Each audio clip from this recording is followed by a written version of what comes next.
Le mercredi 7 septembre 2022 a été très intense pour les participants de l'APK. Environ 7 conférences ont meublé cette journée, toutes tirées de l'Ancien Testament. Ces assises ont été faites en anglais comme en français. Père Nicodème Koulani, à travers la première conférence, illustrée avec le livre d'Amos, s'est servi de la doxologie pour montrer, sans l'action de justice et de droit, cela pourrait avoir des incidents écologiques. Donc, pour résoudre la crise écologique aujourd'hui, il faut favoriser la justice sociale et le droit parmi les peuples. Le manque d'équilibre entre les relations sociales qui crée l'instabilité dans l'ensemble de la création. Donc, le premier défi pour l'Afrique, c'est de bâtir des États de droit où la justice et le droit sont respectés. Deuxième élément, pour finir, parce que j'ai épuisé mon temps, les doxologies du livre d'Amos invitent à redorer les dimensions éthiques et spirituelles de la question écologique. Quant au panéliste Michael Moussa du Ghana, il a comparé les psaumes 139 et les textes sacrés africains pour prévenir le peuple de l'abus contre l'environnement. Il a ensuite montré que nos traditions africaines n'ont pas d'opposition entre l'homme et l'environnement. Access to those works, but I will go back and review them. With regard to the question of ecology, I think that I mentioned that indeed in the paper, maybe I didn't bring that out, in the paper which I submitted, I didn't bring that out sufficiently. But in this relatio which I just gave, I try to say that my focus will not be so much to answer the question, what this psalm teaches us, for instance, about the ecological situation in Africa today, but rather to ask the question, how shall we speak about the ecological situation to the African today? La troisième conférence a été celle de la sœur Asha nigériane, où elle s'est accentuée sur le pouvoir de Dieu sur la création. En d'autres termes, Dieu contrôle la création. A good model for all of us, for all the people who are one way or the other facing ecological crisis. So we talk good about God and we depend on Him. Because Job's longing to see God, because all the time he longed to see God, to speak with God. So that should be the attitude, not to disconnect from God and start looking at other. Of course, one has to do the needful, do the practical things, but not to say, okay, because this thing has happened, then. Père Moïse Adekembi du Bénin montre que dans nos cultures africaines, il n'y a pas d'idole, car les statues sont des tremplins ou des moyens des objets pour la dévotion. Mais les Africains ne sont pas idolâtres. Le théos est un générique. C'est un générique. C'est la tradition monothéiste juive et judéo-chrétienne qui a fait du théos, qui a réduit le théos à un spécifique égal le Dieu créateur.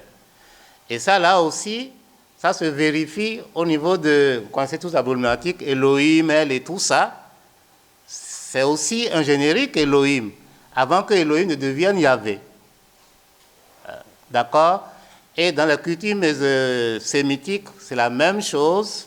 En Mésopotamie, partout, la divinité, c'est d'abord de l'ordre du générique, mais ça ne veut pas dire que nécessairement, les gens ne croyaient pas à une divinité créatrice. Et l'avantage de Sagesse 13 à 15 ici, c'est que dès le départ, au chapitre 13, c'est la question du Dieu créateur qui est posée.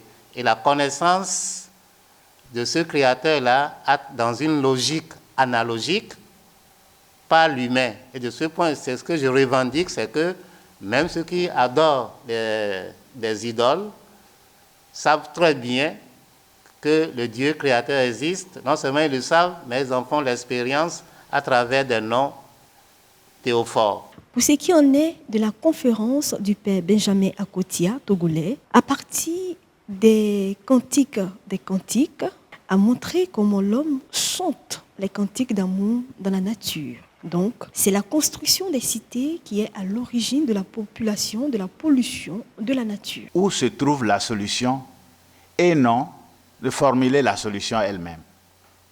Les hommes ne sauront pas se passer de leur état, mais ils doivent savoir que la solution au problème de l'écologie n'est pas du ressort de leurs états.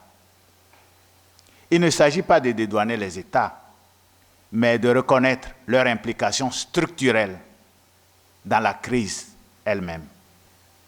Et je conclus. Ce qui reste à faire, c'est de donner forme aux communautés face aux États. Les églises et les ethnies existent indépendamment des frontières des États. Et c'est à elles qu'il revient de formuler le respect de la nature.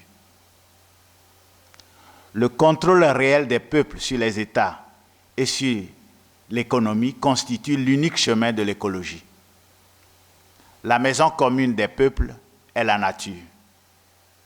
Ce n'est pas l'État. C'est peut-être ce que le Cantique des Cantiques montre à travers le couple amoureux en balade à travers les collines parfumées. Je vous remercie. Ensuite, pour le père Patrick Fabien Mauricien, avec le récit de Jésus qui marche sur les eaux, a invité les participants à avoir un leadership éclairé qui prendra soin de l'écologie. Ici, nous assistons à un tel passage, un réel passage de leadership. Et en fait, il est en train de nous montrer qu'est-ce que c'est qu'un leadership pour construire, pour construire un pays, pour mener un pays, et ceci doit passer par le passage de leadership. Et enfin, la dernière conférence faite par le père Pedro de la Mozambique s'est accentuée sur l'oralité et de l'écologie. Il a affirmé que la sagesse africaine transmettait des sons pour protéger la nature. Proverbs, repetitions, and then looking at the ecological elements present in the text, as I did, and then finding in the local culture oral strategies of persuasion.